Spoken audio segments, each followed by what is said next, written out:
এইটো ময়ো আপোনালোকৰ জৰিয়তে বা ছ'চিয়েল মিডিয়াৰ জৰিয়তে শুনিছোঁ। মই কথা পাতিছিলোঁ সিদ্ধাৰ্থ বৰুৱাৰ লগত।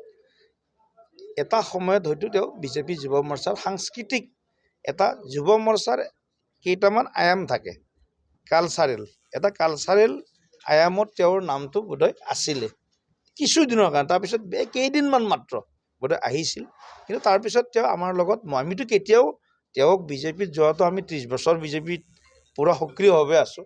এদিনো সিদ্ধাৰ্থ শৰ্মা নামৰ ব্যক্তিৰ লগত মোৰ ডাইৰেক্ট মুখামুখি হোৱা নাই। এনেকুৱা হয়তো হাজাৰ লাখ কাৰ্যকৰ্তা আছে আমাৰ, যাৰ লগত সিদ্ধাৰ্থ শৰ্মাৰ বিজেপিৰ লগত দূৰ দূৰলৈকে সম্পৰ্ক থকাৰ কথাটো কোনো ধৰণৰ তেনেকুৱা কোনো ভিজিবিলিটি নাই। ক'ৰবাত কোনোবাই কি হয়, বিজেপিত এতিয়া মোৰেই কালি এখন ফটো মানে শ্যামকানু মহন্তৰ লগত কোনোবাই দিছে। এতিয়া 15 বছৰ 12 বছৰ 10 বছৰ আগত স্বামী বিবেকানন্দৰ যুৱ পুৰস্কাৰ দিছিলোঁ আমি যুৱ মৰ্চাৰ সেই সময়ত। তেতিয়া যুৱ কাৰ্যকৰ্তাসকলক যেতিয়া ফটো তেতিয়া শ্যামকানু মহন্ত চাগে সেই কাৰ্যক্ৰমটোত আহিছিলে। আজিৰ পৰা 10 বছৰ আগত জুবিন গাৰ্গৰ ঘটনাটো ঈশ্বৰে নকৰিলে শ্যামকানু মহন্তকো ইমান গালি গাবনো নাপাৰিলেহেঁতেন আৰু অন্য সকলৰো ওপৰত ইমান প্ৰশ্ন নাহিলেহেঁতেন। যিয়ে নহওক বাৰু, গতিকে এনেধৰণৰ যাওঁতে আহোঁতে থকা খুন্দা খোৱা যায়। বহুত মানুহে ফটো তোলে, ৰাজনৈতিক নেতাৰ ফটোৰ লগত বহুত বেছি ব্যক্তিৰ তেনেকুৱা কোনো প্ৰত্যক্ষ সম্পৰ্ক কম থাকে, 2-এজনৰ লগতে হয়তো থাকিব। তথাপিও মানুহে নেৰেটিভ বনায়, উপায়তো নাই, চাফাইটো দিব লাগিব, চাফাই দিয়াই কাম আমাৰ। গতিকে আমি অনুৰোধ কৰিম এনেকুৱা ধৰণৰ ব্যক্তি বিজেপিত মানে কেতিয়াও তেনেধৰণৰ কোনো গুৰুত্বপূৰ্ণটো বাদেই দিয়ক, দলৰ দায়িত্বও তেনেকুৱা বিশেষ নাছিলে। যদি আছিল এটা সময়ত হয়তো সাংস্কৃতিক সেই সময়ত আছিলে, আজিৰ পৰা হয়তো 3-4 বছৰ আগৰ কথা হ'ব পাৰে। এতিয়াতো নহয়ে, যোৱা এই সময়ত নহয়। আৰু সেই সময়ততো সিদ্ধাৰ্থ শৰ্মা বুলি ক'লেতো চবেইতো সিদ্ধাৰ্থ শৰ্মাৰ লগতে যোগাযোগ কৰিছিল। জুবিন গাৰ্গক মাতিব লগা হ'লে কিবা অনুষ্ঠানত তেখেতক মানে যোগাযোগ কৰিব লগা হ'লে সিদ্ধাৰ্থ শৰ্মাৰ নামেই ল'ব লগা হৈছিলে, কাৰণ জুবিন গাৰ্গৰ ওচৰ চাপাটো ইমান সহজ নহয়, কাৰণ মানুহে নিমন্ত্ৰণ। গতিকে তেনেধৰণৰ কথাবিলাক আছে। গতিকে আমি ইয়াক লৈ এটা কথাই কৈছোঁ, জুবিন গাৰ্গে ন্যায় পাবই লাগিব।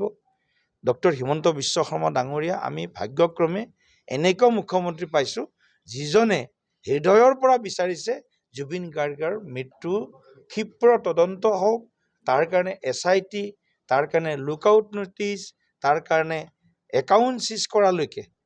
আজি মানুহে আজি কিমান দিন বাহিৰত থাকিব? আজি অসমৰ যিসকল মানুহ বাহিৰত আছে, সিদ্ধাৰ্থ শৰ্মা কিমান দিন বাহিৰত থাকিব? শ্যামকানু মহন্ত কিমান দিন বাহিৰত থাকিব? 6 মাহ থাকিব পাৰে। ছিংগাপুৰত টুৰিষ্ট ভিছা 6 মাহ পায়। 6 মাহ পাবলৈ 6 মাহ তেওঁ খাব লাগিব নহয়, থাকিব লাগিব নহয়। কোনে খুৱাব তেওঁক? কেনেকৈ কোনে থাকিব? ইমান সম্ভৱেই নহয়। গতিকে যিমান সোনকালে পৰা যায় জুবিন গাৰ্গক ধৰি অনাৰ, চোঁচৰাই অনাৰ প্ৰয়াস মুখ্যমন্ত্ৰী হিমন্ত বিশ্ব শৰ্মা ডাঙৰীয়া কৰিব। সিদ্ধাৰ্থ শৰ্মাকো চোঁচৰাই লৈ অহা হ'ব। এইটো একদম আপোনালোক মোৰ বিশ্বাস, মুখ্যমন্ত্ৰীৰ প্ৰতি মোৰ বিশ্বাস। গতিকে এইটো হ'বই। কিন্তু এই বিষয় লৈ মই এটাই আহ্বান জনাম, যাতে অত্যন্ত অধিক আৱেগ বিহ্বল হৈ যাতে আইন শৃংখলা পৰিস্থিতিৰ পৰা আৰম্ভ কৰি অন্য দিশত, কাৰণ খান্দোতে কেঁচু খান্দোতে কেতিয়াবা সাপ ওলাই যায়। মোৰ জুবিন গাৰ্গৰ প্ৰতিয়েই মানে শ্ৰদ্ধা সহকাৰে যে এইজন মানুহৰ প্ৰতি যাতে, কাৰণ এনেকৈ খান্দি থাকোঁতে ক'ৰবাত নহয় ক'ৰবাত কিবা নহয় কিবা বিভিন্নজনৰ কথাত ক'ৰবাত নহয় ক'ৰবাত কিবা কথা ওলাই যোৱাৰ সম্ভাৱনা আছে। গতিকে যিবিলাক কথাই আমাক আৰু দুখ দিব, এনেকুৱা আৰু দিশ দিয়া বিষয় নালাগে। এইজনৰ দুখে সহ্য কৰিব পৰা নাই, আৰু যদি কিবা তেনেকুৱা ধৰণৰ কথাবিলাক ওলায়, নিশ্চিতভাৱে আমাৰ অসমীয়া জাতিটোৰ প্ৰতিও আমি যিটো আৱেগ দেখাইছোঁ, আমাৰ যিটো শ্ৰদ্ধা, এই শ্ৰদ্ধাৰ প্ৰতিও হয়তো মানুহে পিছত হয়তো বেলেগ ধৰণৰ 2-4টা কথা ওলাই দিব পাৰে। গতিকে আমি ন্যায় বিচাৰোঁ, আমি শাস্তি বিচাৰোঁ এইসকল ব্যক্তিৰ। আৰু যিহেতু আমি গাৰ্গ পৰিয়ালে যিহেতু এখন এজাহাৰ দাখিল কৰিছে, ইমান দিন জনতাই দি আছিলে, ইমান দিন পাব্লিকে দি আছিলে, ইমোশ্যনত দি আছিলে। বহুতে ছিংগাপুৰ নেদেখা মানুহেও ছিংগাপুৰৰ সেই ঘটনাটোৰ ওপৰত আমি বহুতে কেছ দিছে। ঠিক আছে, এইটোত কোনো আপত্তি কৰিব লগা নাই, কাৰণ আৱেগ আছে আৰু ন্যায় লাগে, এই কথাটোতো সূৰ্যৰ দৰে সত্য। গতিকে আমি সেইটোত কোনো আমাৰ হেৰি নাই। কিন্তু এতিয়া অকণমান এই কথাবিলাক অলপ সামাজিক মাধ্যমতো মই আহ্বান জনাম। আজিকালি ভাষাবিলাকো বেয়া হৈছে। কিছুমান মানে এনেকৈও ভাষা লিখে, আমাৰ এতিয়া সেই ভাষাবিলাক আমাৰ ল'ৰা ছোৱালী, মোৰে মোবাইলটো ছোৱালীয়ে চায়। গতিকে এনেকুৱা কিছুমান ভাষা, অসমীয়া ভাষাত যাক আমি গালি বুলি কওঁ, সেই বেয়া বেয়া গালিবিলাকো এতিয়া লিখিবলৈ কুণ্ঠাবোধ নকৰা হৈছে।